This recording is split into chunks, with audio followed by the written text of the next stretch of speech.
What dating advice actually makes things worse that nobody talks about? Just be yourself. During the day, we interact with lots of people, your colleagues, your friends, your siblings, your parents, your 75-year-old neighbor, your yoga instructor, other people at the gym.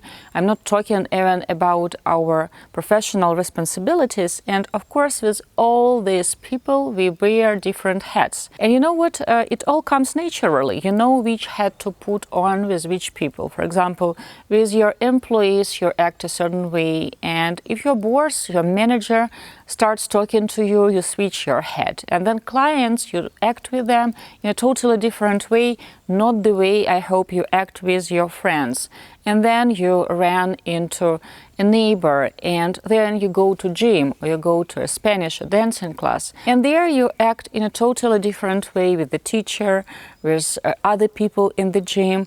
And it all comes naturally because we have built this habit to switch hats, and we don't think much about the differences in our behavior.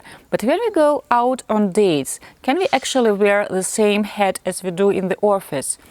You can't just arrive on the date and wear your manager hat or your sibling hat or your daughter's or son hat, the way you act with your parents or the way you act with your friends.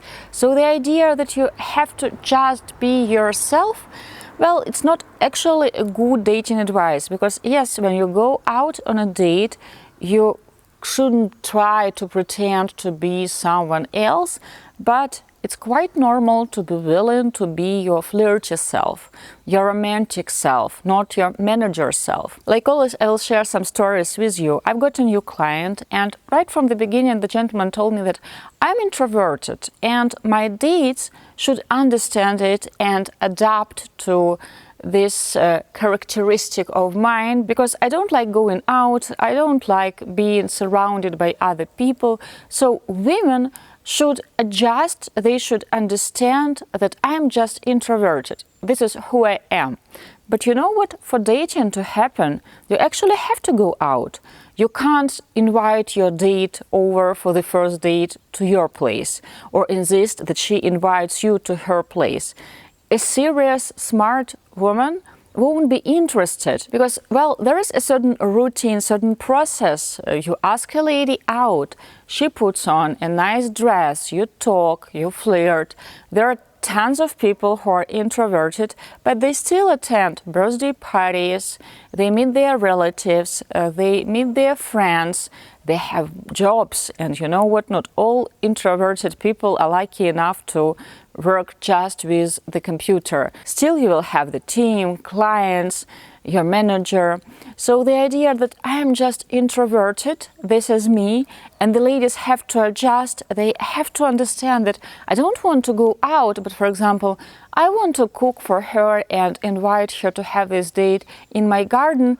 This sounds ridiculous. One can tell me that, you know what, it sounds logical. A man knows that he is introverted, he doesn't like going out, and this is why he's hiring a matchmaker. Yes, hiring a matchmaker in his case is actually a smart idea. He can afford to hire a matchmaker, we will get him dates, and he won't need to text with women online, to approach women offline. All he has to do is only ask a lady out on a date, and even this can be done by us, so we can schedule the date, and he has just to show up and to talk to his date, because this we can't do instead of him. But thinking only about his visions, how he understands a perfect scenario when they meet, for example, in his place or in her place, because he doesn't like going out and eating out.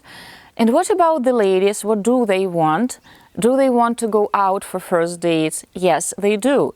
So when you think about dating, like being yourself and sticking only to your wishes, your desires, the way you envision this process, well, it's not a best idea. It sounds selfish, first of all, and not very smart, because there is a certain routine and you have to ask a woman out, you have to spend some time out. Also, you have to see how she interacts with surroundings, like with other people, whether she is polite, friendly, and she has to see how you interact with the world, because she also has to choose you back. So the whole idea that I'm going to be myself and she is going to adjust is ridiculous. Of course, it is important to compromise. You can't build a healthy, lasting, meaningful relationship without compromising. And in case of our client, what can be done? So he can invite her to a cozy little coffee shop, which is not overcrowded, and there is no loud music, and you can actually talk and enjoy coffee. Or he can ask her out to this little cozy Italian place. He knows that on Wednesdays in the evening it's not overcrowded, and you can actually enjoy the coziness of the restaurant, and you can get to know each other better. Because you know what? Spinning all your dating strategy around your wishes, it's too presumptuous. You have to think about your date. What does she want? And you have to think about your long-term goals.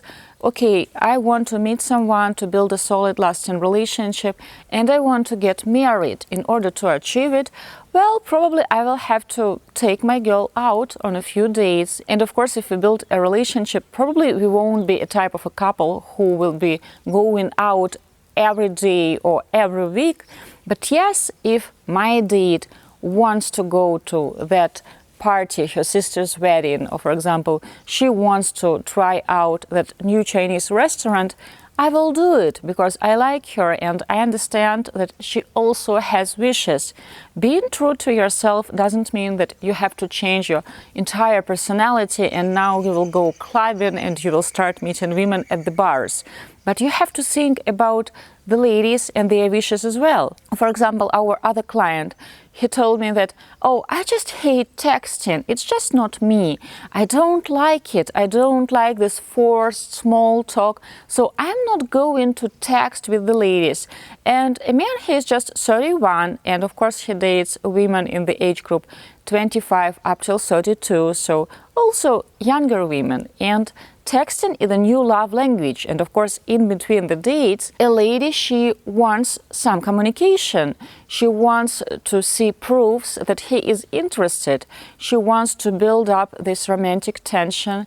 She wants him to try to pique her interest. She wants this flirting to build up anticipation of their next date. And telling that I just hate texting, well, if you want to get a girl, you have to learn how to communicate with women in between the dates. It doesn't mean, of course, that you must text with her 24/7. It doesn't even mean that you have to text every day. Every couple can build their own routine.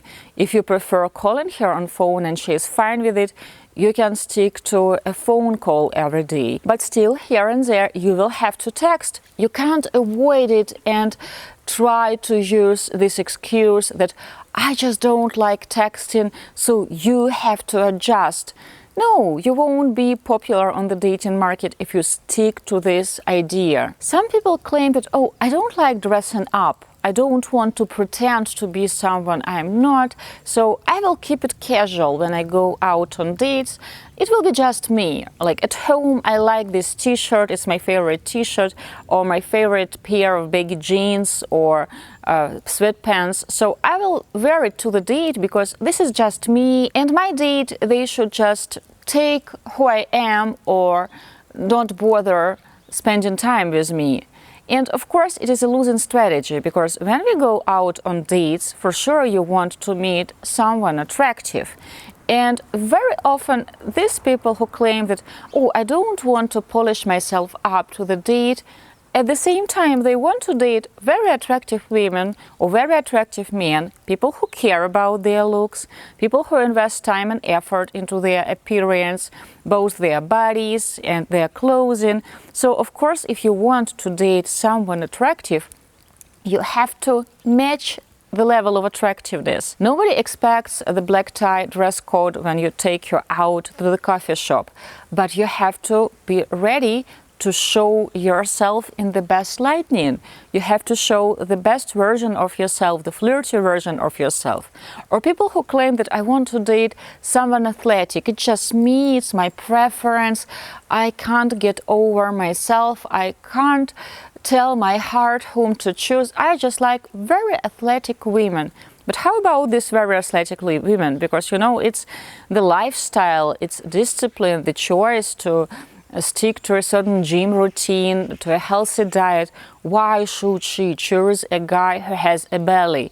Just because he's true to himself and he claims he wants to date someone super attractive. So why just be yourself is such a poor dating advice? Because many people take it to the extreme. They believe that I know better. I'm true to myself. I know my own worth. I know that my experiences and my vision on this world is just superior. Not so long ago, we have introduced a gentleman to a lady, and on their date, she has started talking about her new hobby, gardening. And she said that since she lives in an apartment and doesn't have her own garden yet, she has decided to plant little cherry tomatoes on her balcony. And it excites her. She has never tried it before. It's something new. And the man dismissed her. He told her that, nah, this is not an interesting hobby because, well, it doesn't give you anything. And she has asked him, she got defensive, and what are your hobbies? So if this is a bad hobby, he said that actually people who have found their calling, they don't need hobbies because their jobs are their best hobby and they really enjoy it. And a lady has asked him, and how about gym? He said that going to gym, it's not a hobby. It's a must if you want to keep yourself fit. And the lady got offended because basically he dismissed her hobby. And right now, gardening is important to her, like planting those cherry tomatoes is important to her. She enjoys it. And even if a man is not interested in this hobby and he can't imagine himself ever planting cherry tomatoes, if you like a girl in front of you, you should try to get to know her better, to understand her reasoning. Why cherry tomatoes? He has invited her out on a second date and she has declined. Can you actually blame her? And when we have discussed the situation with him, he said that, oh, I have just been true to myself. So I've shared my honest opinion and she obviously overreacted. And you have introduced me to the wrong woman who can't build a normal adult conversation. And this man acted so juvenile. Okay, you believe that your life, your beliefs, your hobbies are so superior. And this man, he didn't even understand why his behavior and attitude is wrong. Oh, I'm just being honest. This is me. I don't want to change for anyone. But what are your long-term goals? Your long-term goals are to meet a girl, the right person, to build a relationship. And if you act this way, if you act like someone who knows it all and always knows better, you won't get any second dates, because he wanted a second date with that woman and she has declined. Or another, our client who claimed that he is just honest and he likes being himself. He went out with a lady we have introduced him to, and she told me that she has recently switched careers. She left her corporate job and has decided to follow her long-term dream, and she has started teaching part-time offline, part-time online, and finally she had the time to actually date, spend time with her friends, travel a little, also pick up a few hobbies. And the man dismissed her. He told her that she would regret it. Why? Because he has seen it so many times when people left their well-paid corporate jobs and they always regretted it as soon as their savings ran out, so she should have thought it over better. And of course, the lady was offended. He has asked her out on a second date. She has declined. We have discussed it with the gentleman that, okay, you are very successful professionally, you are really smart, but women don't need your piece of advice on dates. They want to get to know you better, they want to share information about themselves, they want to flirt. They don't need financial or career advices. This is a date. And the man told us that I just can't help it. I'm this type of person. I like sharing my experience when I see that people need it, because I want people to live better. I want people to avoid mistakes. So when I see a mistake, especially a career or financial mistake, I just can't help it. I need to share my expertise because I'm this type of person. I'm kind and I want to help people. No, you are not doing that. You're actually ruining your dates because you act as this arrogant prick who knows it better and who always shares some piece of advice. No, you won't get a girl this way. So it is very important to think about your long-term goals. If your goal is to get a second date and a third date, because your long-term goal is to actually build a relationship that would lead to marriage, you have to get rid of this habit. You have to think which hat you are wearing right now, because you are on a date, you are not with your clients, you are not in the office. Just be yourself is a horrible dating advice, even when it comes to dating profile pictures. Sometimes women tell that, oh, I just love this photo. It represents my personality, and the picture shows her holding sun in her hands on the sunset. And you can't really see her features, you can see just a silhouette. So this is a horrible photo for a dating profile. Or a man tells that, I love this photo of myself and he's cuddling a dog on a sofa because it is goofy, it represents who I am. Okay, but this picture, first of all, is old, and you look different now. You have lost some weight, your hair has grown, you got rid of the beard, and also the angle is really weird. You look short at this picture. So it is not a good photo for a dating profile, even if you feel yourself at that photo. Guys, it is important to be true to yourself. It is important to know your long-term goals, to know your values, to understand why you are dating, what do you want to achieve. But think about all these hats you wear per day. You have to have a dating hat as well. You can't bring your manager hat or your son hat or your friend hat or your sibling hat. You can't act the way you act with your buddies on a date with a woman. I hope you won't fall for this mistake. This is why I'm filming all these videos, so that you can learn on mistakes of other people. Right now is the moment to press like, to subscribe to our channel, to leave comments, share your stories, opinions. You can do that in the comment section below this video. If you want to request a complimentary consultation with a matchmaker, to learn more about our matchmaking and coaching programs, I will leave the link below this video. Also, if you like our content, you can support this channel by becoming a sponsor. There also will be the link. My name is Svetlana Mukha. I'm the founder and the leading matchmaker and dating coach at Diolli.com. I wish you lots of love.